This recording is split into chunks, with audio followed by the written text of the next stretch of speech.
Alléluia. Alléluia. Are you ready? Dieu va faire du bien à quelqu'un. Je disais, Dieu va faire du bien à quelqu'un. Le message que j'aimerais partager avec vous. I like it. Je l'ai intitulé Si tu le veux, tu peux. Si tu le veux, tu peux. Il y a ce cantique que j'ai chanté. Il y a ce cantique que j'ai chanté.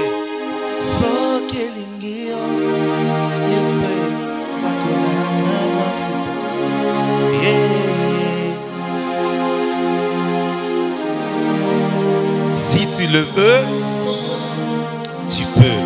Tenons-nous debout, nous allons lire la parole de Dieu dans Marc chapitre 1, verset 40 au verset 42.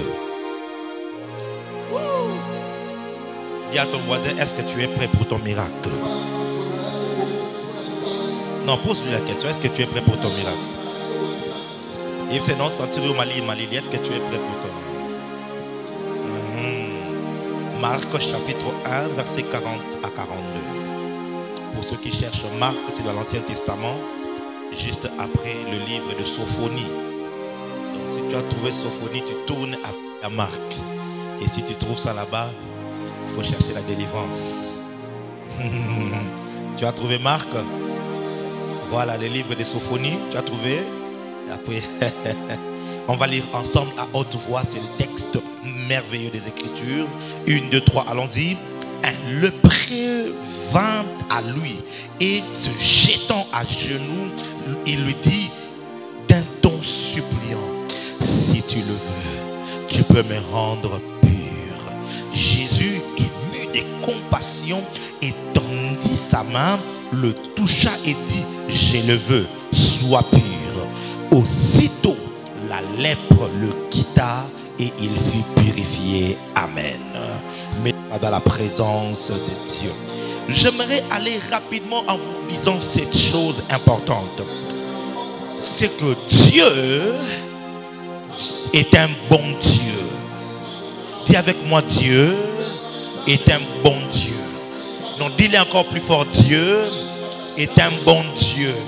Vous savez, on a une mauvaise image de Dieu qui a été dépeint par la religion. On nous a présenté comme un Dieu méchant, un Dieu aigri, en colère, qui est prêt avec une verge, prêt à frapper. Et du coup, on a oublié une dimension qui le représente le mieux. C'est la dimension de la bonté. Dieu est un Dieu bon. Il n'est pas un Dieu méchant. Jésus dit ceci. Vos pères qui sont méchants, s'ils savent donner de bonnes choses à leurs enfants, à combien plus forte raison, à combien plus forte raison, votre Père céleste. En d'autres termes, si les hommes terrestres sont méchants, les pères terrestres sont méchants, le Dieu qui est céleste, c'est un Dieu bon. Alors Dieu ne nous fait pas du bien à cause de notre justice. Dieu ne nous fait pas du bien à cause de notre bonté. Dieu ne nous fait pas du bien à cause de notre sainteté. C'est là l'erreur de la religion. C'est là l'erreur des pharisiens qui s'approchent de Dieu avec un esprit de mérite. Seigneur, moi j'ai laissé l'impudicité, moi j'ai laissé le mensonge, maintenant bénis-moi. Comme pour dire, à cause de ma justice, tu dois me bénir. Mes frères et sœurs, Ésaïe dit ceci: toutes nos bonnes œuvres sont comme un habit souillé devant lui. Si Dieu doit mettre sur la balance les bonnes choses que tu fais contre les mauvaises choses que tu fais, crois-moi, tu ne peux même recevoir même pas le souffle de vie devant lui. Ainsi, lorsque Dieu veut nous faire du bien, il ne regarde pas combien de fois tu es venu au culte, à quelle heure tu es venu à l'église. Il ne regarde pas combien d'offrandes tu as amenées. Il ne regarde pas si tu t'es sanctifié ou pas. Non. Dieu regarde simplement à sa bonté. C'est parce qu'il est bon qu'il fait lever le soleil, même pour les méchants. Dieu est un Dieu bon. Ce matin, je veux que tu sois convaincu de la bonté de Dieu. Dis avec moi, Dieu est un Dieu bon. Non, dis-le encore plus fort, Dieu est un Dieu bon. Il n'est pas méchant.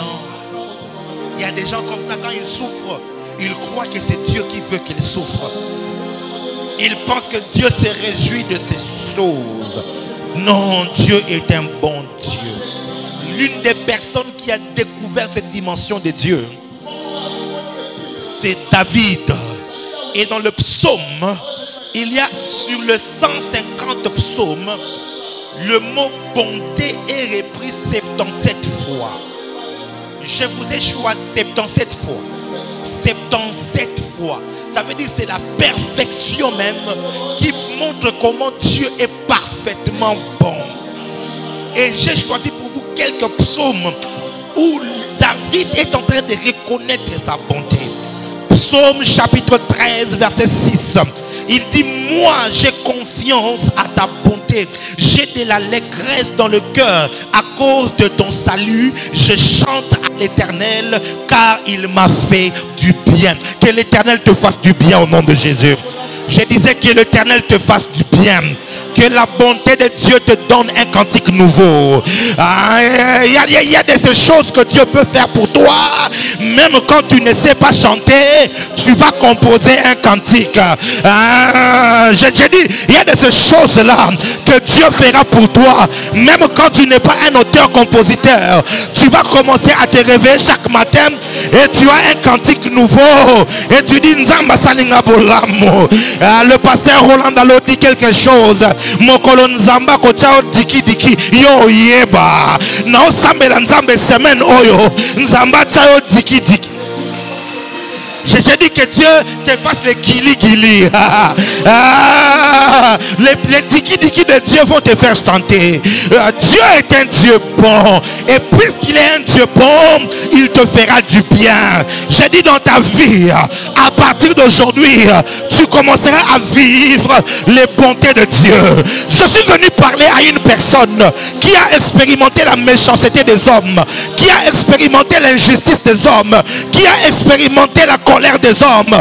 J'annonce une saison où tu vas expérimenter les bontés de Dieu. Psaume chapitre 18 verset 35. La Bible dit, tu me donnes le bouclier de ton salut, ta droite me soutient. Écoute ça. Et je deviens grand par ta bonté. Je deviens grand par ta bonté. Oh my God, la grandeur ne vient pas parce que tu as beaucoup travaillé seulement, parce que tu as obéi au principe. Je deviens grand par ta bonté. Il y a quelqu'un ici, la bonté de Dieu va te prendre dans la médiocrité et va t'élever dans l'excellence. À cause de la bonté de Dieu, tu vas fouler tes pieds dans des maisons où tu ne pouvais pas mériter. Je ne sais pas à qui je suis venu prêcher ce matin, mais je sens une parole de consolation, que quelqu'un ici va vivre la bonté de Dieu. Si tu es là, dis alléluia. Si tu le crois, dis avec moi, je reçois. Si tu le crois, dis très fort, yes. Oh, je deviens grand par ta bonté. En d'autres termes, si ça ne dépendait que des hommes, je ne serais pas devenu grand. Si ça ne dépendait que de ma famille, je ne serais pas devenu grand. Si ça ne dépendait que de leur bonne volonté, moi que vous voyez, je ne serais allé nulle part. Eux, ils ont fermé des portes. Eux, ils ont verrouillé. Eux, ils ont tout fait. Mais la bonté de l'Éternel a ouvert pour moi les portes là où les hommes ont... Oh my God. Oh my God. Psaume chapitre 25, le verset 6, la Bible dit: Éternel, souviens-toi de ta miséricorde et de ta bonté, car elles sont éternelles. Les bontés de Dieu ne se terminent pas. Elles sont éternelles. La Bible dit, Psaume chapitre 25, verset 7, ne te souviens pas des fautes de ma jeunesse, ni de mes transgressions. Souviens-toi de moi selon ta miséricorde, à cause de ta bonté, ô Éternel. Le souvenir de Dieu ne se focalise pas sur tes fautes. L'une des choses qui tue beaucoup de gens devant Dieu, c'est la culpabilité. Quand tu veux prier, il y a cette voix qui te dit: Henge, Henge, on nous semble la veille, il nous semble la nine. Toi, tu crois que Dieu peut t'écouter avec ce que tu as fait là? Non, toi vraiment, tu as avorté. Et puis tu penses vraiment que Dieu peut t'écouter. Toi, tu vis dans l'impudicité, tu ne vois pas que tu as fait ça hier. Toi, tu as bu, non? Dieu ne peut pas t'écouter. Et quelqu'un te dit: ah, Seigneur, non, je ne vais pas seulement prier. Alors que tout le monde loue Dieu, danse, toi tu croupis sous la culpabilité. Mais le psalmiste dit: il ne va pas se souvenir de cela. Il va se souvenir de sa bonté dans ta vie. Il va te souvenir de toi à cause de sa bonté. Psaume 31, verset 19.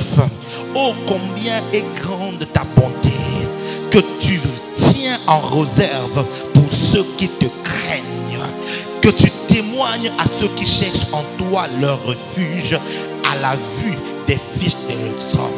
Est-ce que tu imagines, mon frère, tu t'imagines, ma soeur, Dieu tient en réserve un stock de bonté pour toi qu'il... Un père responsable est un monsieur qui fait des provisions à la maison.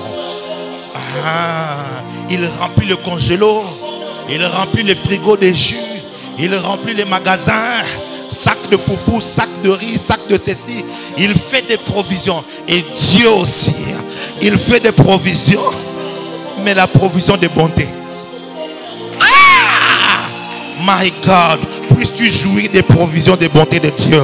Psaume 163, verset 3. Car ta bonté vaut mieux que la vie. Mes lèvres célèbrent tes louanges. Car ta bonté vaut mieux. Car ta bonté, chante-le avec moi, vaut mieux. Vaut mieux que la vie. Mes lèvres célèbrent tes louanges. Mes lèvres célèbrent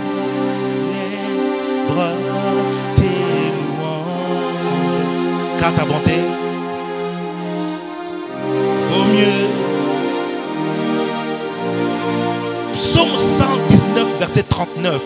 Éloigne de moi l'opprobre que je redoute. Que tes jugements soient pleins de bonté.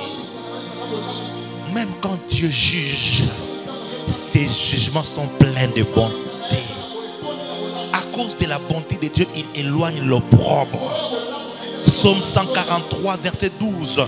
Dans ta bonté anéantis mes ennemis et fais périr les oppresseurs de mon âme, car je suis ton serviteur. Donc même la victoire dans les combats, tu l'obtiens par la bonté de l'Éternel. Pas parce que tu as combattu, pas parce que tu as prié, mais parce que Dieu a été bon envers toi. Psaume 145, verset 8. L'Éternel est miséricordieux et compatissant, lent en la colère et plein de bonté. Voilà comment la Bible décrit l'Éternel. Il ne le décrit pas comme un Dieu méchant. Il est un Dieu bon. Je disais, il est un Dieu bon. Je disais, il est un Dieu bon. Et à cause de sa bonté, il va te faire du bien.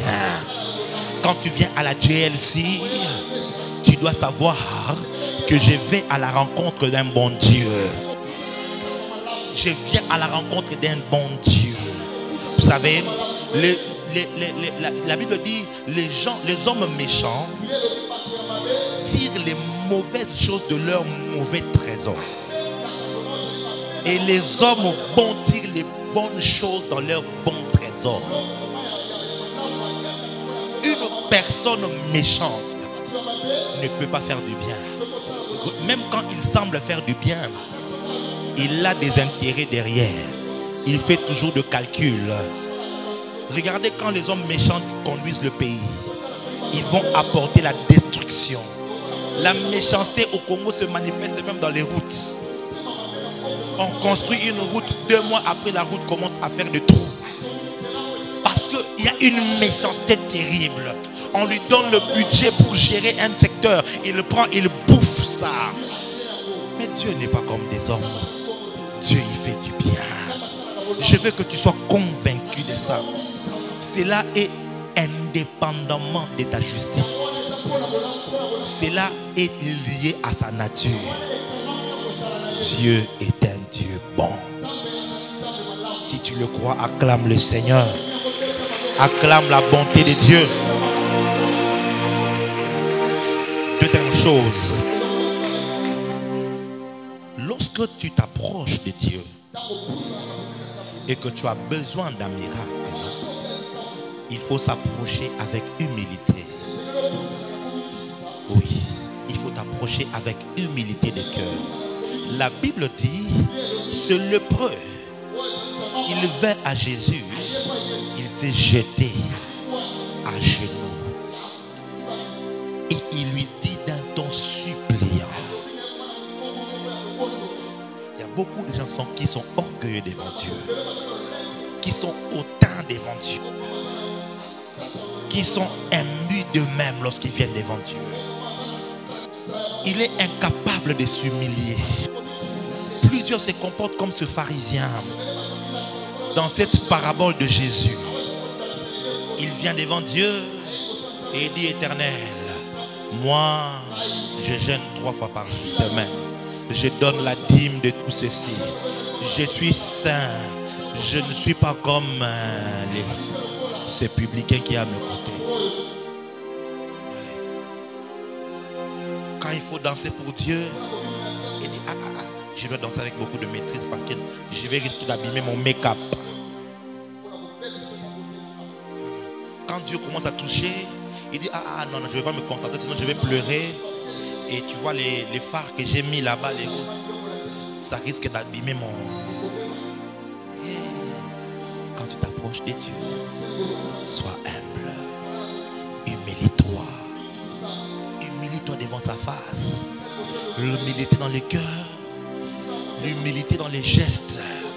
Si ça va demander à ce que tu t'agenouilles, si ça demande à ce que tu t'allonges par terre, si ça demande à ce que tu sautes, tu dois le faire. Les Congolais sont comme les gens qui vont chez un féticheur, qui trouvent le féticheur torse nu, avec les raffias, avec les histoires qu'ils mettent, qu'on voit dans les films, parce que je n'ai jamais vu un féticheur, donc je ne sais pas comment ils sont. Alors quand il entre, il dit au féticheur: habille-toi d'abord. Enlève tout ce que tu as mis dans le visage là. Mets le costume avant que tu puisses me consulter. N'est-ce pas que c'est comme ça que les gens viennent à l'église? Tu viens chercher Dieu. Mais quand tu entres dans l'église, tu dis: non, finissez les cultes avant. Pourquoi ils chantent comme ça? Non, pourquoi est-ce qu'ils sont en train de crier comme ça? Non, moi j'aime que ce soit calme. Non, on ne doit pas se conformer à ce que toi tu veux. Et d'être humble. Les jeudis, nous nous mettons par terre. Ne dis pas pourquoi on se met par terre. Humilie-toi seulement. Touche ton voisin, dis-lui: sois humble. Touche-lui, dis-lui: sois humble. Dieu n'aime pas les orgueilleux. Il résiste aux orgueilleux, mais il fait grâce aux humbles. Alléluia. Alléluia. Ça, c'est les choses que cet homme a faites. Nous sommes en train d'étudier cet homme qui avait la lèpre. Oui, il avait une maladie. Et on est en train de voir les choses qu'il a faites qui les ont conduits à un miracle. La première des choses, il s'est humilié. La deuxième des choses, il a consulté non pas sa volonté, mais la volonté de Dieu. Il avait un besoin, mais il n'est pas venu pour dire guéris-moi. Beaucoup de gens, lorsqu'ils viennent devant Dieu, ils veulent imposer à Dieu de les guérir, de les sortir de la pauvreté, et même d'autres donnent des ultimatums à Dieu. Seigneur, si cette année-là tu ne me donnes pas le mariage, voilà, moi je vais aller au deuxième bureau seulement. Seigneur, si cette année-là même, je n'ai pas de travail, moi je ne vais même plus prier. Je vais devenir occultiste. Maman, naloba, naloba, naloba, soko bo pengwa pengwa na yo. Yo kanisi pena soki lelo yo opengwi. Ndenzamba tiki kozala nzambe. Ndenzambe na lola sali matanga. Eza yo tende muto osala nzamba sala. Eza nzambe nde muto sala ke yo sala. O bien nzambe ultimatum on dirait nzambe nga master na yo. Dieu est Dieu. Il est souverain. Il a une volonté. Lorsque tu viens devant lui, tu peux avoir un besoin. Mais avant de l'exprimer, consulte sa volonté. Oh mon Dieu, oh mon Dieu. Dans Jacques, il dit lorsque tu veux faire un voyage, lorsque tu planifies des choses, ne dis pas seulement que je veux le faire. Dis si Dieu le veut. Et c'est la procédure de cet homme. Il consulte la volonté de Dieu en lui disant, Seigneur, si tu le veux, si c'est dans ta volonté, que des gens qui veulent imposer à Dieu leur volonté, que des gens qui n'ont rien à voir avec la volonté de Dieu, excusez-moi, ils s'en foutent même. Ils n'ont rien à faire. Eux, ils sont seulement à la recherche de leur miracle, de leur guérison, de leur prophétie. Dieu t'a appelé ici. Il parle tantôt d'une manière, tantôt d'une autre. Je ne suis pas ton serviteur pour venir te dire la prophétie. Je suis le serviteur de Dieu. C'est lorsqu'il me parle que je viens te parler. Tu n'as pas dit, oh moi j'étais venu ici pour recevoir la prophétie. Maintenant il n'a pas parlé. Ah, je ne vais pas revenir. Non! Non! Il y a de ce jour, je viens avec des prophéties. Quand je me mets ici, Dieu me dit ne prophétise pas. Enseigne. J'obéis et j'enseigne la parole. Pourquoi? J'ai appris à consulter la volonté de Dieu. Seigneur, j'ai envie de me marier. Mais si tu le veux, fais-le cette année. Seigneur, j'ai envie de voyager. Mais si tu le veux, ouvre un tel mois. Consulte toujours la volonté de Dieu.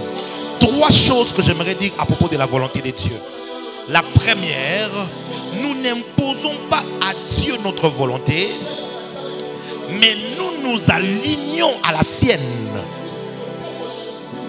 Alléluia. Nous nous alignons à sa volonté. Jésus dit dans Matthieu chapitre 6, à partir du verset 9, lorsque vous priez, dites, notre Père qui es aux cieux, que ton nom soit sanctifié, que ton règne vienne, que ta volonté soit faite sur la terre comme au ciel. Même Jésus, lorsqu'il est allé à Gethsémane, il a prié, il avait peur, il souffrait au-dedans de lui et il a dit, Seigneur, si c'est possible, éloigne cette coupe de moi, mais non pas ma volonté, ta volonté à toi. Papa mokanona aiteo, kasi mokano na yo, tika esalamela ngai, kombo na yo ekumama, masia e. Ça tu ne connais pas, toi tu es converti en 2015. Alléluia. Alléluia. Jésus dit pas ma volonté, mais ta volonté. Voilà pourquoi quand j'ai chanté ma fouta, je n'ai pas dit Seigneur, j'ai beaucoup prié, ouais moi, non.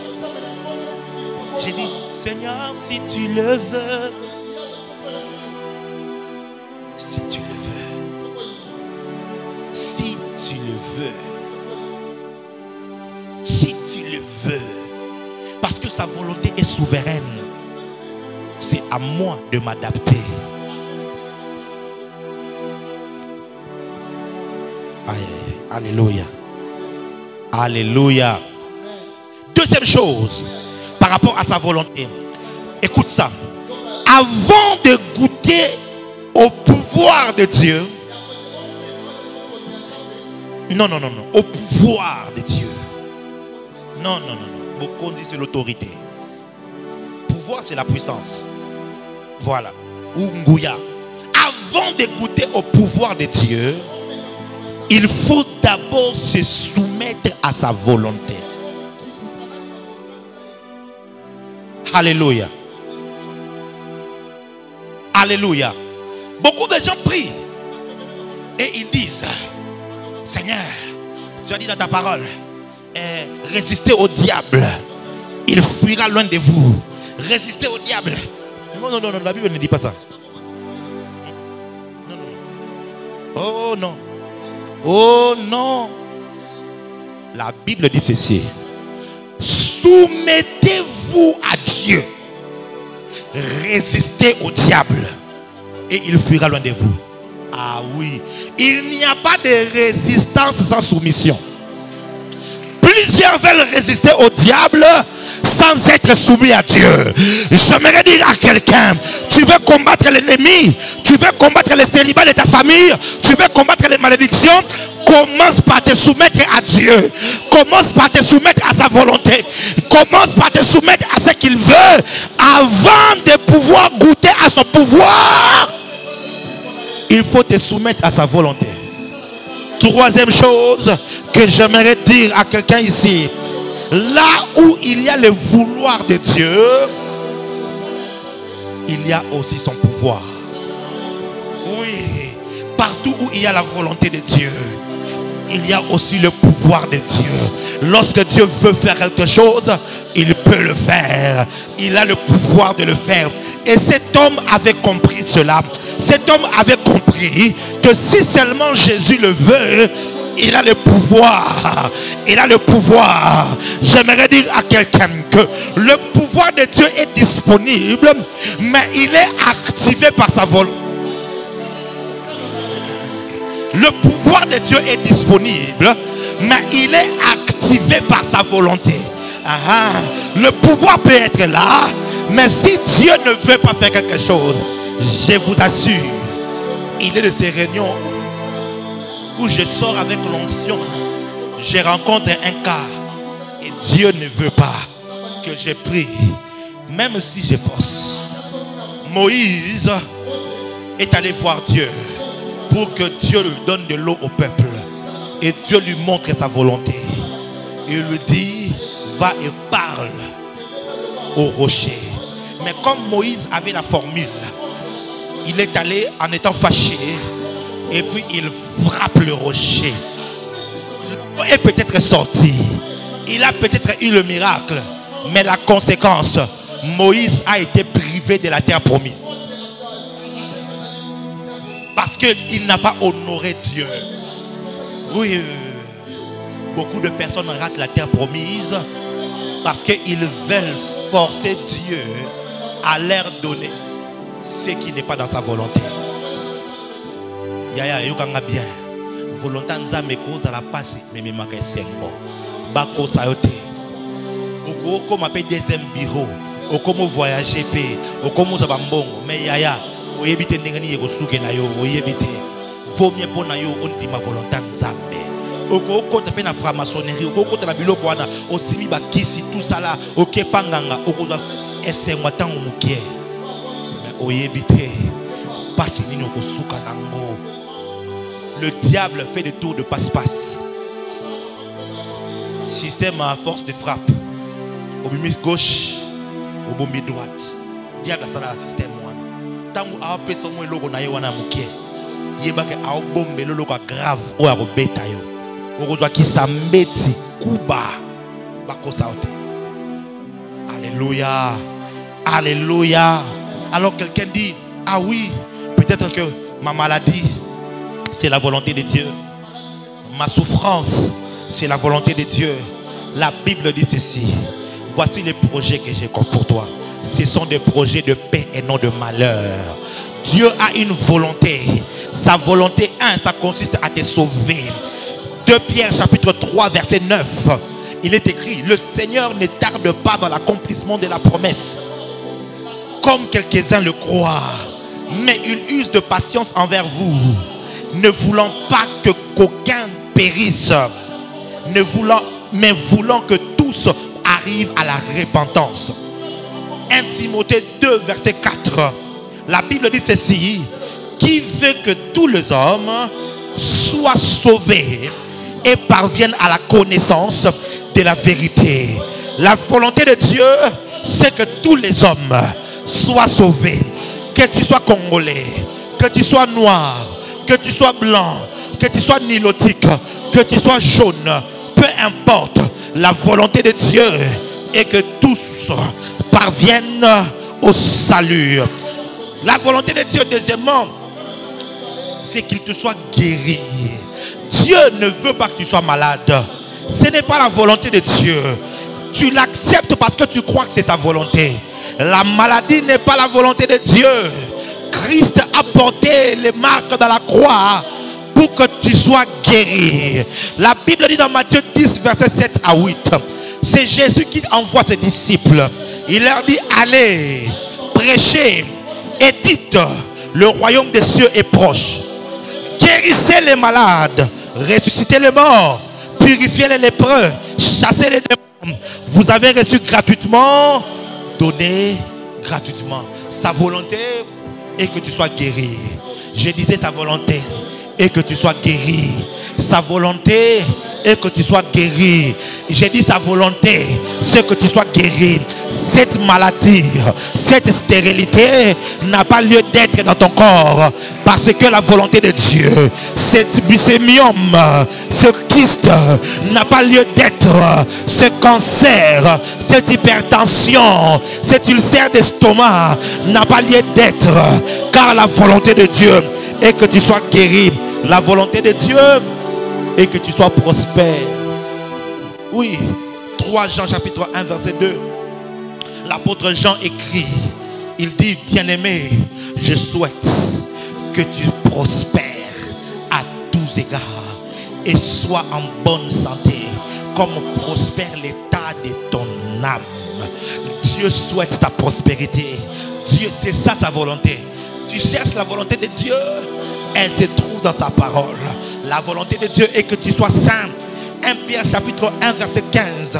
Mais puisque celui qui vous a appelé est saint, puisque celui qui vous a appelé est saint, vous aussi soyez saints dans toute votre conduite. Alléluia. Lorsque tu t'approches de Dieu, la volonté de Dieu est que tu sois saint. Alléluia. Il y en a plusieurs, mais il y a une que j'ai beaucoup aimée. La volonté de Dieu, j'ai découvert ça, c'est que tu t'es marié.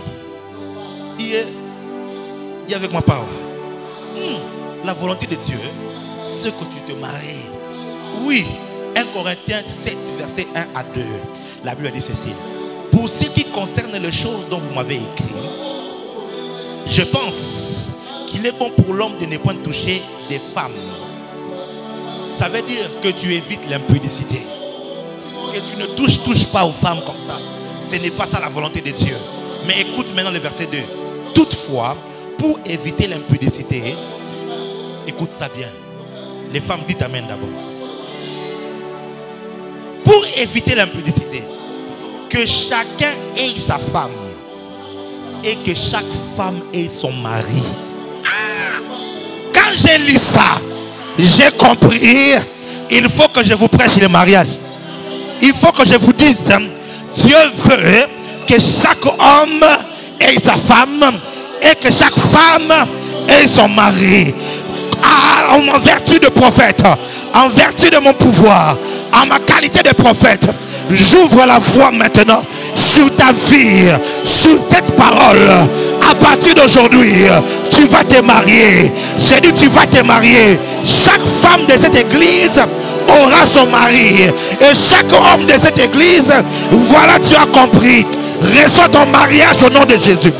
J'ai dit reçois ton mariage au nom de Jésus. Il n'y a pas de retard pour se marier. Il n'y a pas de retard pour se marier. Abraham a 120 ans. Alors que Sarah était morte, Abraham s'est remarié. Donc si ta femme est déjà morte, si ton mari est déjà mort, tu peux même te remarier. Ruth avait perdu son mari et elle s'est remariée. Ne dis pas que je suis veuve. Je suis veuve. Je vais rester comme ça. La volonté de Dieu est que tu sois marié. Je dis ça, je ne t'entends pas. Je ne te vois pas. Je veux que tu te frappes la poitrine. Dis je vais me marier. C'est la volonté de Dieu. Et moi j'ajoute et que tous ceux qui sont mariés restent avec leurs mariés, leurs femmes.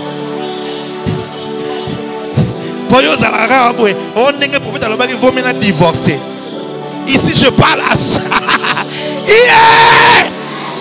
S'il y a des femmes ici qui désirent se marier, je suis en train d'ouvrir une saison. Dans les 365 jours qui sont devant toi ici, étant prophète de Dieu, je libère ton mariage. Je dis je libère ton mariage. Je dis je libère ton mariage. S'il y a des hommes ici qui veulent se marier, dans les 365 jours ici, je libère ton mariage. Tu vas faire le pilo lilo. Tu vas commencer par la famille. Tu vas doter. Et puis tu vas aller à l'état.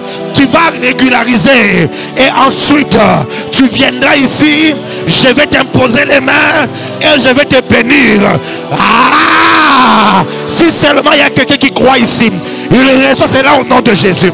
Je dis, il reçoit cela au nom de Jésus. Je ne suis pas un prophète de Baal. Ce que je dis arrive toujours. Ce que je déclare, mon Dieu l'honneur. Alors je déclare, reçois ton mariage. Je dis, reçois ton mariage. C'est la volonté de Dieu. Ne dis pas, oh moi je suis femme mère, fille mère. J'ai déjà enfanté, alors il n'y a plus d'espoir pour moi. Yokanga bien. Même sur Bota 4, même sur Bota 6, même sur Bota 7, ce n'est pas mon problème. Il y a dans cette maison une onction de rajeunissement. Il y a dans cette maison une onction de renouvellement, de recommencement. Au monde au bala, dis avec moi, je vais me marier. Jimmy, tu vas te marier. On soit pour les alicolo na yote Jimmy. Tu vas te marier. Tu vas bien te marier. Il y a des personnes qui ont peur de se marier à cause de mauvaises expériences de leurs parents. D'autres ont peur de se marier à cause de mauvaises expériences passées. Oh, et comme la papa na yo comme la yote. Oh, et comme la maman na yo comme la yote. Toi, tu vas te marier et tu vas bien te marier. Je ne sais pas si je parle à une église prophétique. Je ne sais pas si je parle à une église prophétique. Il y aura un garçon qui a 35 ans. Non, c'est la nakola. Ah, je comme une angoisse au monde.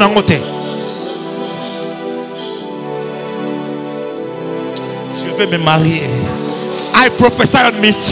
I prophesy to Jimmy Maya. Je vais me marier. Ah, je vais me marier.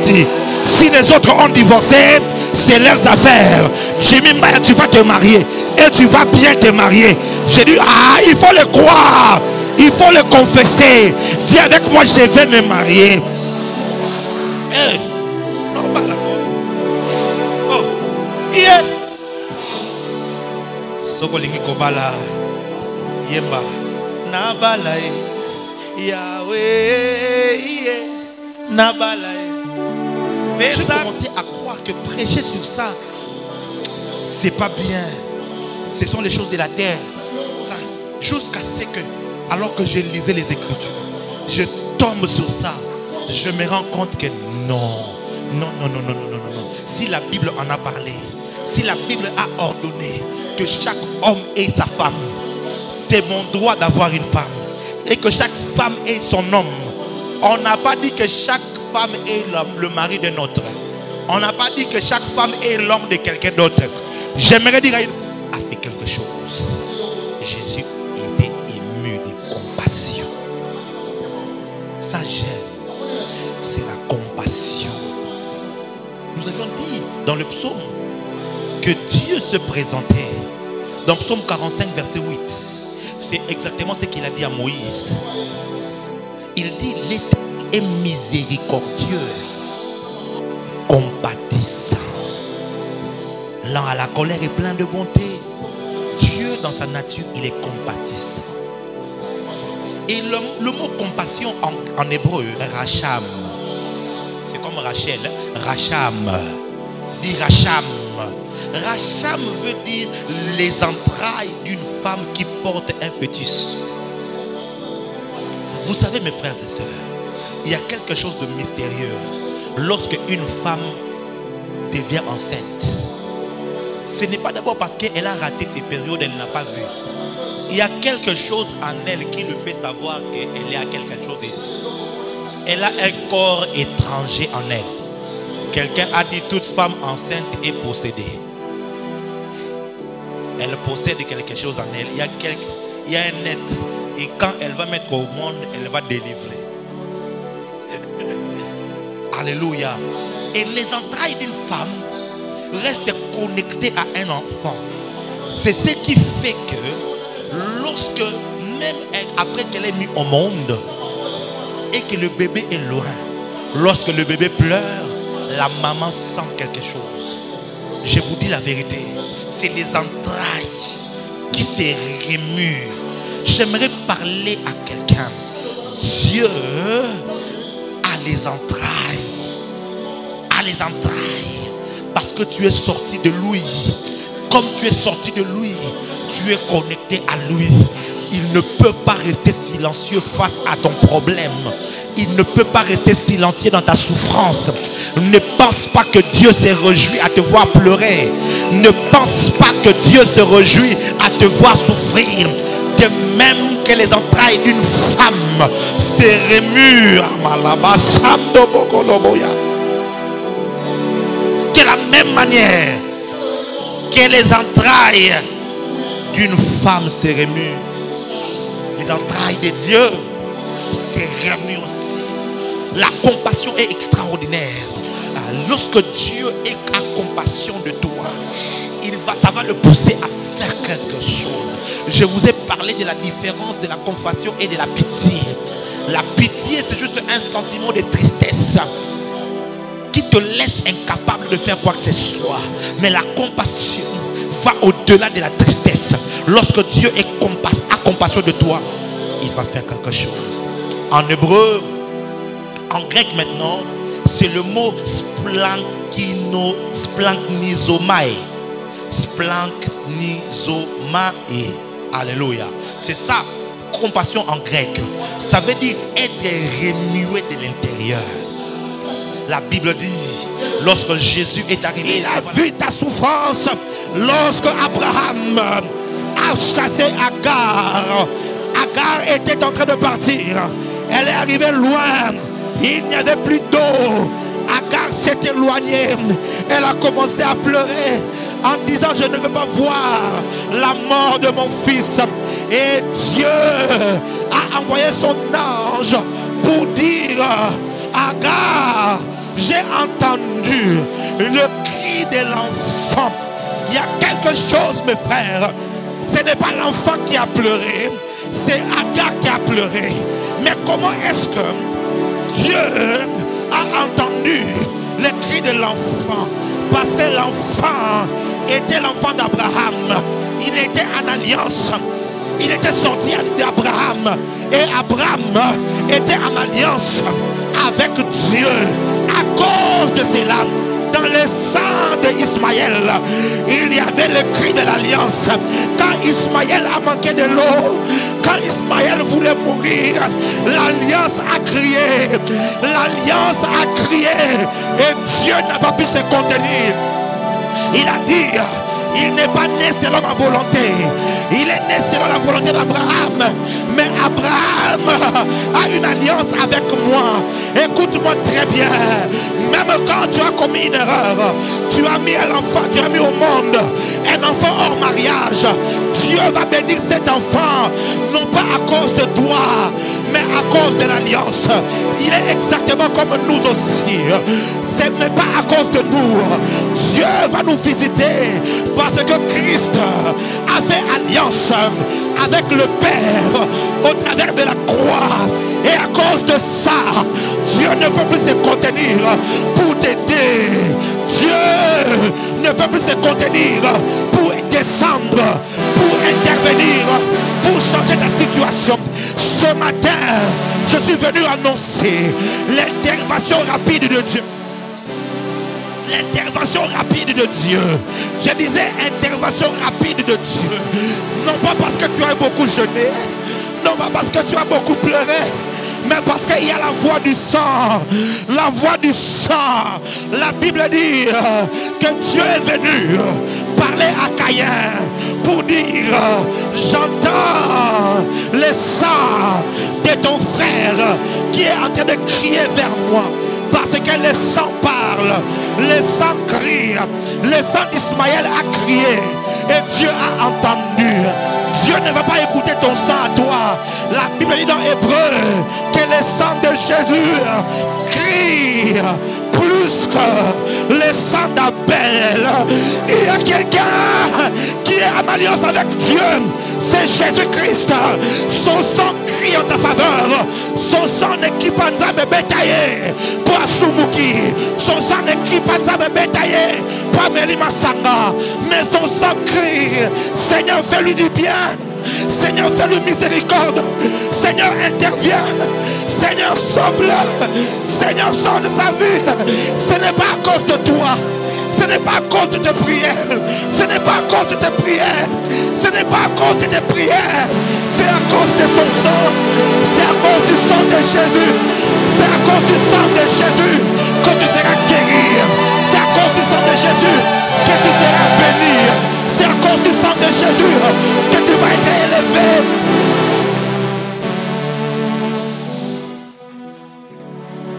Le sang, ça crie, ça parle en ma faveur. C'est que Jésus n'a pas tout versé le sang sur la croix. Non, il a versé le sang dans les jardins de Gethsemane pour payer la dette du péché du jardin d'Éden.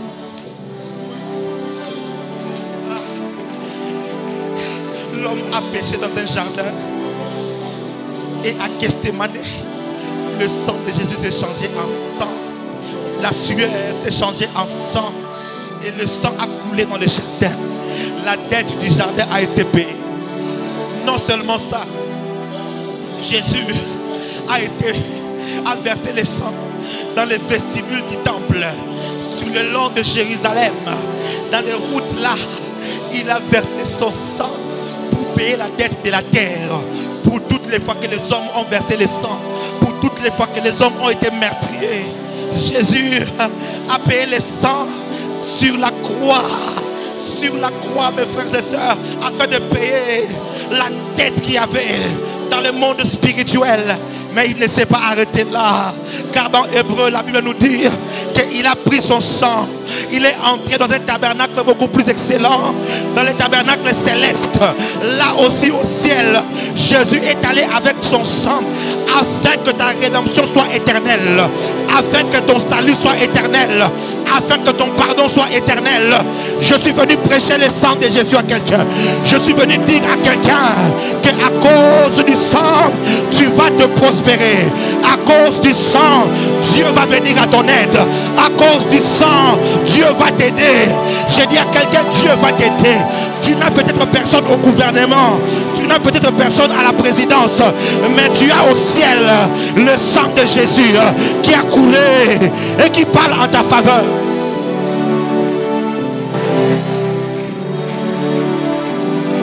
Et quand Jésus a eu compassion de lui,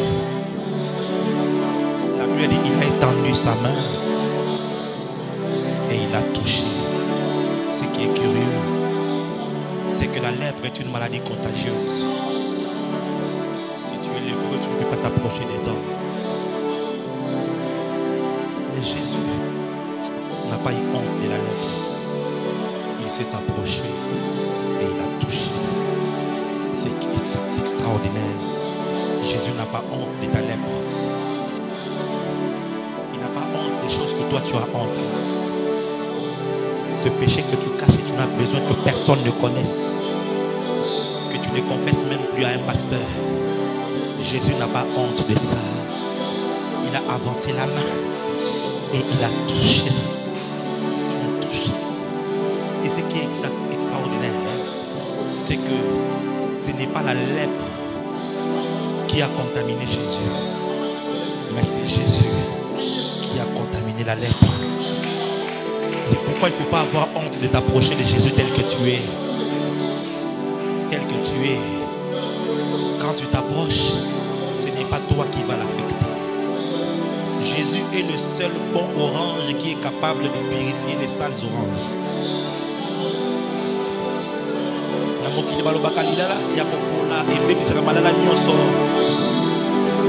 Mais par exemple, Yesu orange ou akitoko akoki soka koti na kata ba orange ou pola akoki azana makoki akopombo la ba orange wana. Viens à Jésus tel que tu es. Viens à Jésus avec tes failles, avec tes faiblesses. Lorsqu'il va te toucher, il va transformer tes faiblesses en force. Il va transformer tes faiblesses, tes manquements. Je les veux. Sois pur. Sois pur. C'est la volonté de Dieu. Que tu sois pur, que tu sois guéri, que tu trouves l'exaucement. Jésus le veut. Et comme il le veut, ce matin, il va le faire pour toi. Je disais, il va le faire pour toi. Il y a quelqu'un ici ce matin qui se dit, prophète, oui, je viens d'entendre ce que tu as dit. Et j'aimerais donner ma vie à ce Jésus. Je vais moi aussi avoir une alliance. Non, entrer dans l'alliance que Christ a fait pour nous. Afin que sa voix commence, la voix du sang parle aussi à ma faveur. Vous voyez, Agar n'était pas en alliance avec Abraham. Dieu ne l'a pas écouté. Tu peux venir à l'église, tu peux chanter, tu peux prier, on peut prophétiser pour toi, on peut t'imposer les mains. Mais si tu ne crois pas en l'évangile, si tu ne donnes pas ta vie à Jésus sincèrement, tu ne peux pas entrer dans cette alliance. Voilà l'opportunité que je te donne. Tu veux entrer dans l'alliance avec Jésus et dire je veux donner ma vie au Seigneur. Je veux simplement que tu te lèves là où tu es afin que je prie avec toi. C'est ton jour du salut. Je veux naître dans cette alliance ici, dans l'alliance de la croix, dans l'alliance de la résurrection. Aussi simple que tu. Tiens-toi debout, car Dieu veut te sauver aujourd'hui. Il ne te juge pas, il ne te condamne pas. Merci Seigneur, merci Seigneur, merci Seigneur, merci Seigneur, merci Seigneur. Faites le pas de la foi, avancez ici. Faites le pas de la foi. C'est un pas de la foi, avancez, avancez. Que l'église acclame, que l'église acclame Dieu. Avance. Dieu t'appelle dans ces jours à sa rencontre. Ne dis pas que tu as déjà fait 20 ans à l'église. Ne dis pas que tu as déjà fait 30 ans à l'église. J'ai parté souvent à telle église. Non, non, non, non, non, non. Aucune église ne peut sauver. Les églises ne sauvent pas. Les pasteurs ne peuvent pas sauver. Les prophètes ne peuvent pas sauver. C'est la foi en l'évangile de Jésus-Christ. Seul, si tu crois, tu peux être sauvé. C'est ton jour aujourd'hui. Viens. Dieu t'appelle aujourd'hui. Viens. Viens. Viens. Je t'appelle, viens.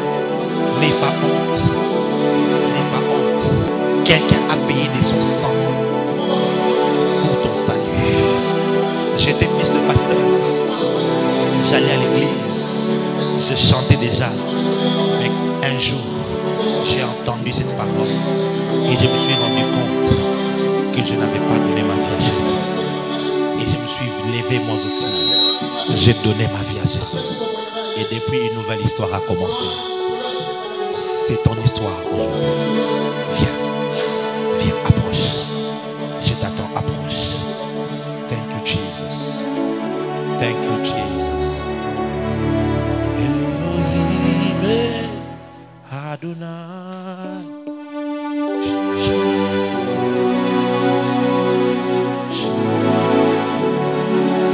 Elohim, Elohim.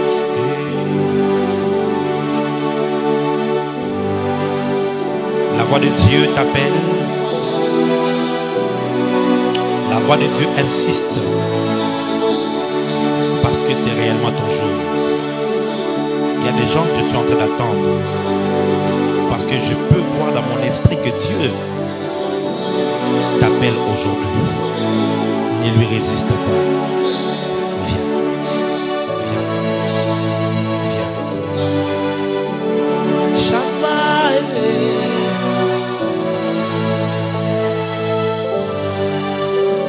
Shamae.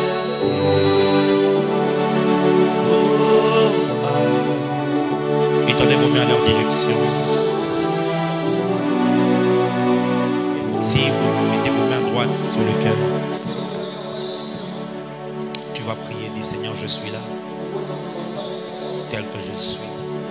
Sauve-moi aujourd'hui, au nom de Jésus. Et toi qui es de l'autre côté, prions afin qu'il se produise le miracle de la nouvelle naissance. Lève la voix et prie. Lève la voix et prie.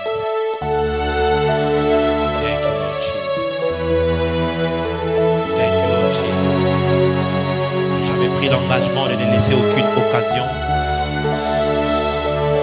de permettre à tes enfants de te connaître à chaque fois.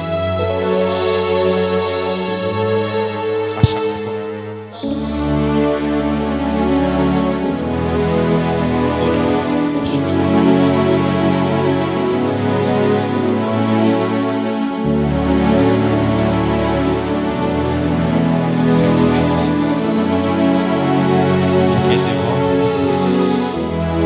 C'est votre prière, mais je vous prête les paroles. À haute voix, répétez après moi. Père, je suis devant toi, tel que je suis. Au bas de la croix, je dépose ma vie à tes pieds. Et je reçois ta vie par la foi. Pardonne tous mes péchés. Et donne-moi ta vie. Je crois dans mon cœur que Jésus est Seigneur. Et je confesse de ma bouche que toi, tu l'as ressuscité de moi. Puisqu'il est vivant, au travers de la foi que je mets en lui aujourd'hui, je confesse. Tu vas mettre ton nom, moi Jimmy Mbaya. Mets ton nom, moi Jimmy Mbaya. Je suis sauvé. Je suis enfant de Dieu. Mon nom est inscrit dans les livres de vie. Si Jésus revient aujourd'hui, si je meurs aujourd'hui, j'irai au ciel. Car je suis né de Dieu à cause de la foi que je place en Jésus. Amen. Je vais prier pour vous. Père, tu as promis que tu donnerais un nouveau cœur et un esprit nouveau. Fais-le aujourd'hui par ton Esprit Saint, au nom de Jésus. Amen. Acclame le Seigneur. Félicitations. Merci beaucoup. On va s'entretenir avec vous, organiser votre baptême pour confirmer ce que vous avez pris comme décision aujourd'hui. Rentrez dans vos places, acclamez le Seigneur. Alléluia. Soki elingi yo Yesu epakolanga mafuta, yeah, yeah.